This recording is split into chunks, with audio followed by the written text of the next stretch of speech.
This is Sydney Harper, daily producer.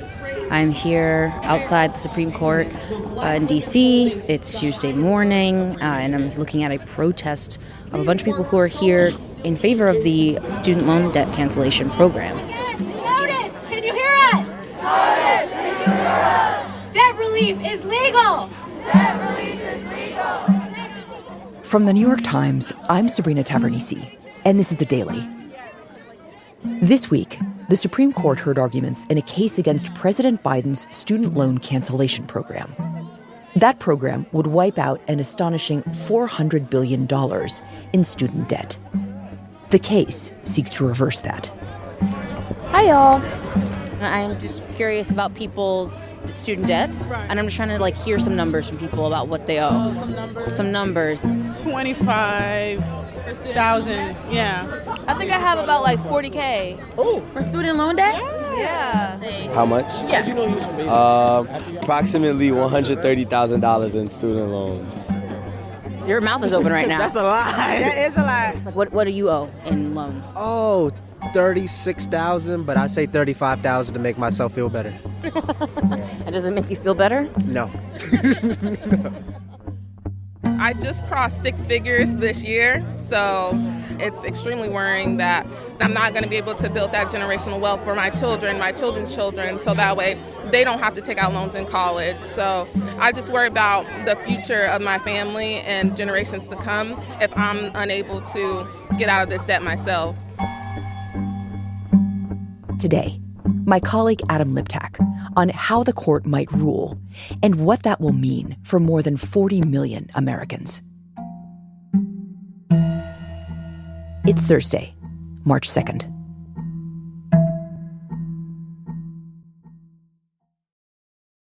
So, Adam, tell us about the case the Supreme Court heard on Tuesday. The Supreme Court is considering whether President Biden can embark on one of the most ambitious and expensive executive actions ever.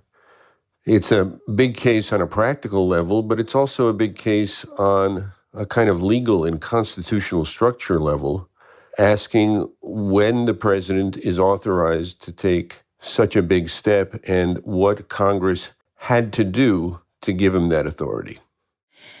Remind us how we got here. Well, this, like so much of the life we lead these days, has its roots in the pandemic. And when the pandemic started in March of 2020, President Trump and his Education Secretary Betsy DeVos decided that the pandemic warranted emergency action and that they would pause repayment obligations for everyone who has federal student loans and also interest accrual. And he relies on a 2003 law, the Higher Education Relief Opportunities for Students Act, people call it the HEROES Act, initially passed after the September 11 attacks, says this, that the Education Secretary can waive or modify any statutory or regulatory provision to borrowers affected by a war or other military operation or national emergency. And that phrase, national emergency, does all the work. And it allows President Trump and his Education Secretary, Betsy DeVos, to pause loan repayments and interest accrual. Okay, so that's Trump easing the financial burden on millions of students. Then Biden comes in. What does he do? Initially, President Biden continues the loan pause. It continues to cost the government lots and lots of money. But there comes a time when he sees that the pandemic is going to end. And back in August, he decides that the repayment pause would end and that instead he would forgive a great deal of the debt. Relying on the HEROES Act, he would forgive $10,000 for people making $125,000 or less, or $20,000 for people who had received Pell Grants for poorer students in college. And this was in the face of some doubt on the scope of his authority, on whether he had the power to make this enormous move of forgiving more than $400 billion of debt. Yeah, that kind of action is obviously a step further than what both Trump and Biden have been doing to that point. So what's the response? The response among Democrats, and particularly among young Democrats, was enormously enthusiastic. And it also engendered a kind of fury on the right, who didn't think the president has this power, who, call him King Biden, and who promptly went to court all around the country, but most notably in a case brought by 6 Republican-led states, to say the president was not authorized to do this, and that the HEROES Act did not give him the power to forgive all this debt. Right. And all of that leads us to Tuesday with the arguments in this case before the Supreme Court. So what happened in the court? What did the administration say? Well, I should mention that there were actually 2 cases about the Biden plan before the court. One was brought by 2 borrowers, but I think that case was minor and not likely to succeed. Then there's the second one, the main one, which was brought by 6 states. It was mainly on behalf of an agency in Missouri, which they claim was damaged by the Biden plan.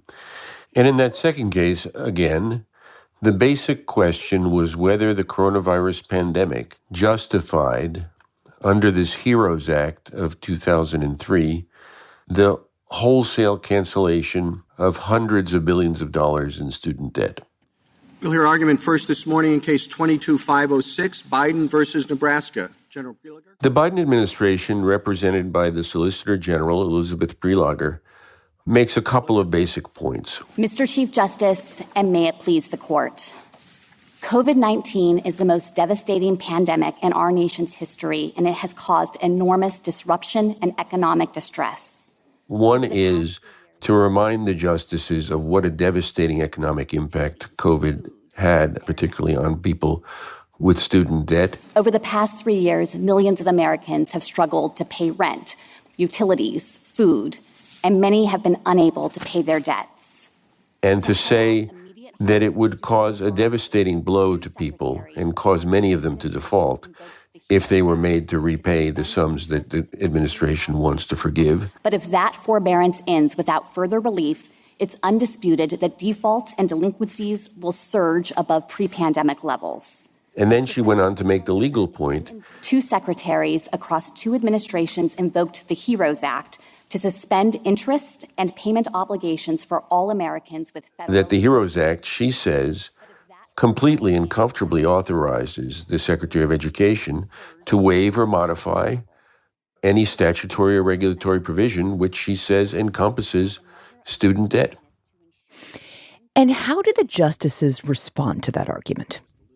Well, the more conservative justices were not at all persuaded. You're arguing here that the president can act unilaterally, that there was no role for Congress to play in this either. And Chief Justice Roberts, in particular, right out of the gate, says that if you're going to spend these kinds of sums of money, you need particularly clear congressional authorization, and he didn't see it.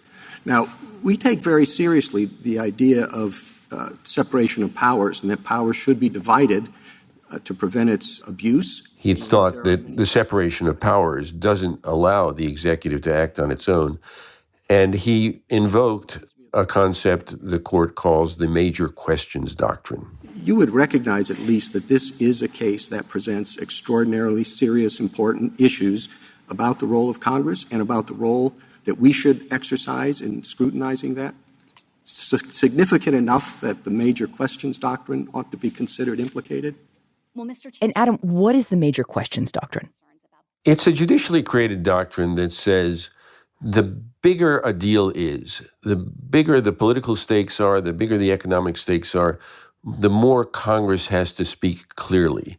That even if you have some statutory language that may authorize you to do something minor, if it's a big enough deal, and the Chief Justice says $500 billion is certainly a big enough deal, Congress has to speak exceptionally clearly.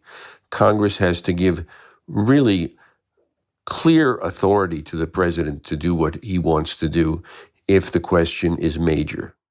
Right. But, there is something that the conservatives are saying here that's true, which is like there's a lot of money involved here, right? So it does, in a way, feel like $400 billion would qualify as major. Right. And even Justice Sonia Sotomayor, a liberal, says, well, on that, she doesn't disagree. That the sums of money involved are major And I think probably the ordinary American, as a matter of common sense, would at least want to know that Congress has blessed this idea.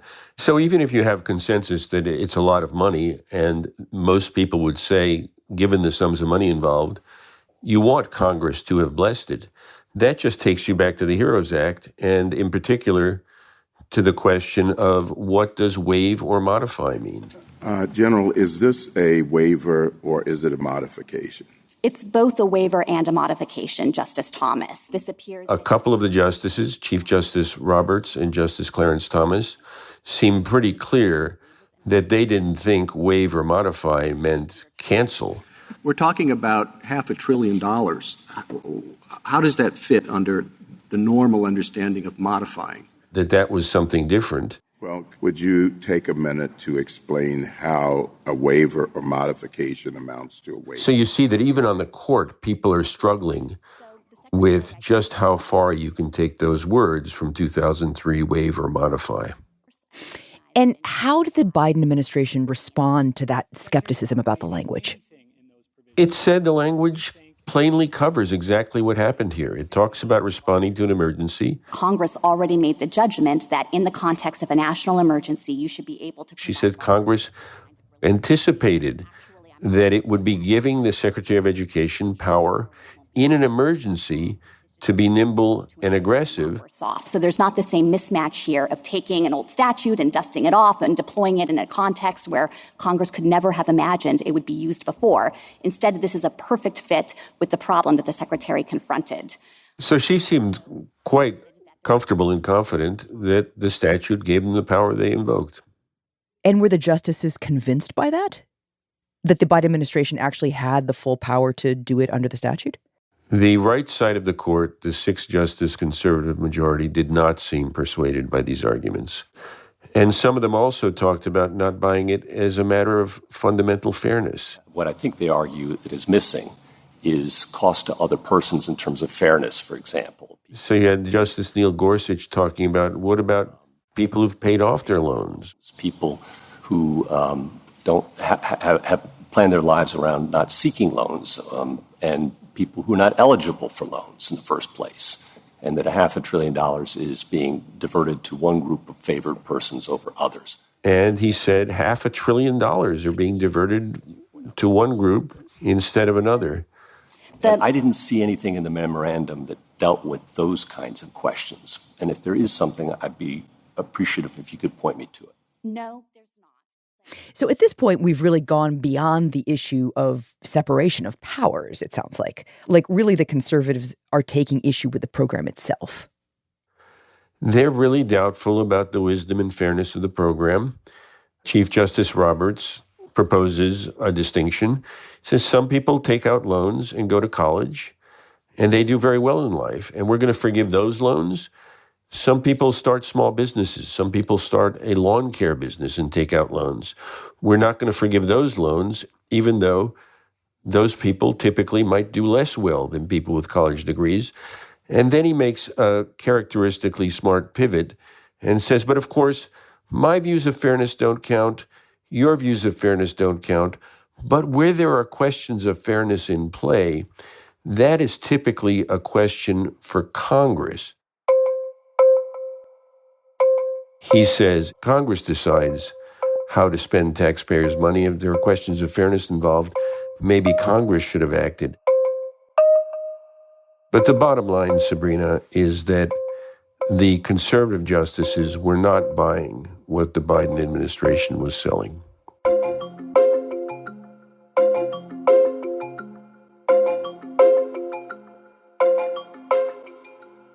We'll be right back. Adam, what did the state's lawyer argue? I mean, the side that was suing the Biden administration. James Campbell, Nebraska's Solicitor General, arguing for these 6 Republican-led states, makes a couple of basic points. First, he said, whatever the Trump administration did in the heat of the pandemic to pause loan repayment for a relatively brief period of time maybe fits within the HEROES Act, may be said to be a modification. I think arguably that was a legitimate use of the HEROES Act, because taking a congressionally created 6-month program and extending it for 3 months seems like it might be a modification. But now, with the pandemic receding and the completely different tack, he says, that the Biden administration is taking, not in pausing, but forgiving entirely huge sums of money, he says is clearly not authorized by the HEROES Act. But now that we're 2 years down the road, we're beyond a modification. And not only that, the connection to the national emergency has become even more tenuous. And how do the liberal justices respond to this argument? I got to say, Sabrina, they seemed a little incredulous. Congress could not have made this much more clear. I mean, Congress didn't say exactly the circumstances in which it wanted the secretary to use this authority. Of course not. This is a bill about, what happens when you have an emergency. Justice Elena Kagan, for instance, says that Congress could hardly have been clearer. Congress said the secretary could act where there was an emergency. Nobody doubts that this was an emergency. That's what happens when you give people emergency power. And she has a back and forth with Mr. Campbell about a hypothetical. So let me give you an example. Suppose there's an earthquake. We'll use an earthquake instead of a pandemic. What if it's an earthquake? What if it's an earthquake instead of a pandemic? Can the secretary allow loan forgiveness in that circumstance? Could the secretary say, well, there was this terrible earthquake and lots of people's houses were destroyed, and I'm going to discharge the loans of people whose houses were destroyed in this terrible earthquake? And Campbell says, no, that's not a waiver or modification. Your Honor, it sounds to me like creating a new program. I don't think that would be okay under the HEROES Act. Kagan responds, but this is very broad language. You can modify or waive any statutory or regulatory provision. This is an emergency provision. There's an emergency. It's an earthquake. You don't think Congress wanted to give, and not just wanted, it's not what Congress thought, it's what Congress said, to give the secretary power to say, oh my gosh, people have had their homes wiped out, we're going to discharge their student loans.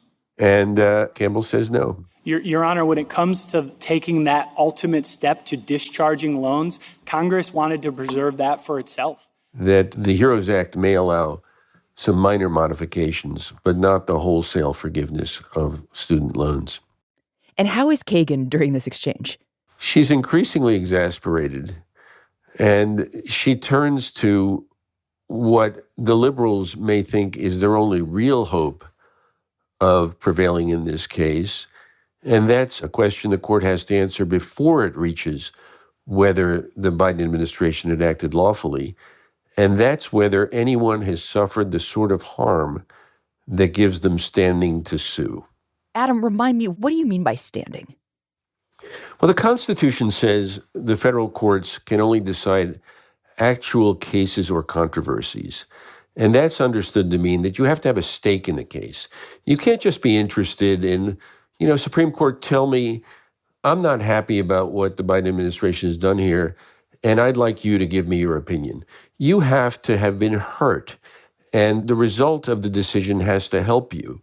So in other words, you have to be a party in the case, someone injured in the case. Right. And in this case, there were serious questions about whether any of the plaintiffs had standing to sue.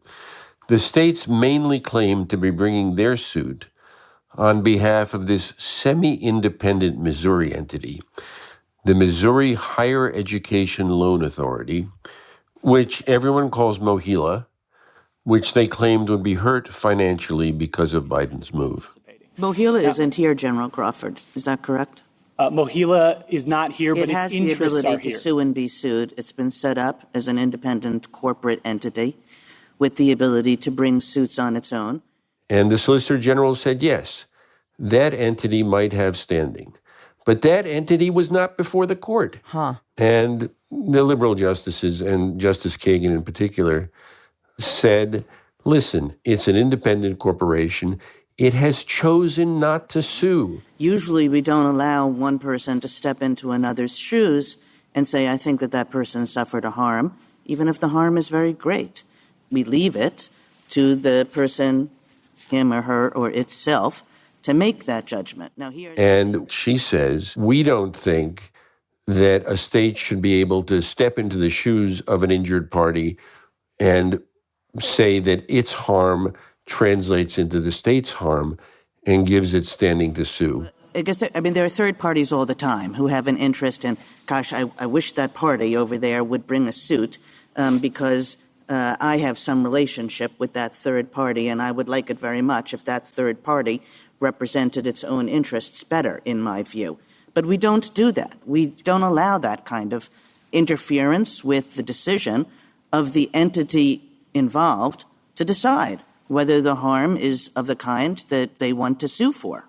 And the bottom line of all of these arguments and complications is that there are serious questions about whether anyone has standing to sue, and that might be the best argument for the liberals and for the Biden administration, given how hostile the conservative majority was to their basic claim that they have the right to cancel these loans under the HEROES Act. Right. And from what you've said, it doesn't really seem like the conservative majority would be that receptive to dismissing the case based on standing. They basically did not engage on standing. So I suppose there's a remote possibility that the Biden administration pulls out a win on that ground, although it doesn't seem likely. It seems like this will be yet another case in which the court breaks along predictable lines with the 6 Republican appointees in the majority. Another 6-3. That's right. So in a way, this seems to be just another case that will be decided on predictable partisan lines within the court. But to go back to the beginning of our conversation, Adam, the Biden administration wasn't necessarily on sturdy legal footing to begin with, right? I mean, it was a bit of a stretch legally. And they knew it would be controversial, and they knew there would be court challenges. And yet they pushed it through right before an election anyway. Right. So think about the politics of it for a second. It was surely good politics for the Democrats in the midterms to have made this promise. And I'm not sure it's bad politics for the Democrats to lose before a hostile Supreme Court. Politically, they could say to their base, we did what we could. We're stuck with a court that routinely pushes back against our progressive initiatives, and we're fighting as hard as we can. Adam, stepping back here, what does it mean for the tens of millions of Americans who actually hold this debt? So we'll get a decision probably at the end of June that will be full of legal concepts about standing and major questions, doctrine and HEROES Act and presidential authority and separation of powers. And I don't think the borrowers are going to read the decision. They're just going to look at the bottom line. And what that bottom line seems to be is that they will feel robbed in a sense. They will feel that they had been promised by the Biden administration significant, sometimes life-altering debt relief coming out of the pandemic, and it might feel a little ugly to them. It will represent a missed opportunity and dashed hopes. Adam, thank you. Thank you, Sabrina. We'll be right back.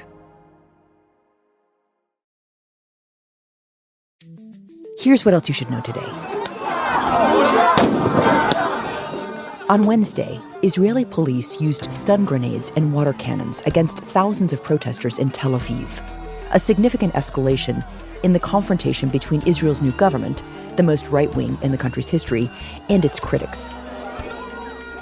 Protests have been disrupting life in Israeli cities for 8 weeks over the new government's push to make changes to the country's Supreme Court. Opponents say the changes threaten to turn Israel into an autocracy. Several dozen protesters were arrested, and a number were injured. Today's episode was produced by Ricky Novetsky, Sydney Harper, and Jessica Chung. It was edited by Mark George, Michael Benoit, and Lexi Diao. Contains original music by Marian Lozano and Diane Wong, and was engineered by Chris Wood. Our theme music is by Jim Brunberg and Ben Lansford of Wonderly.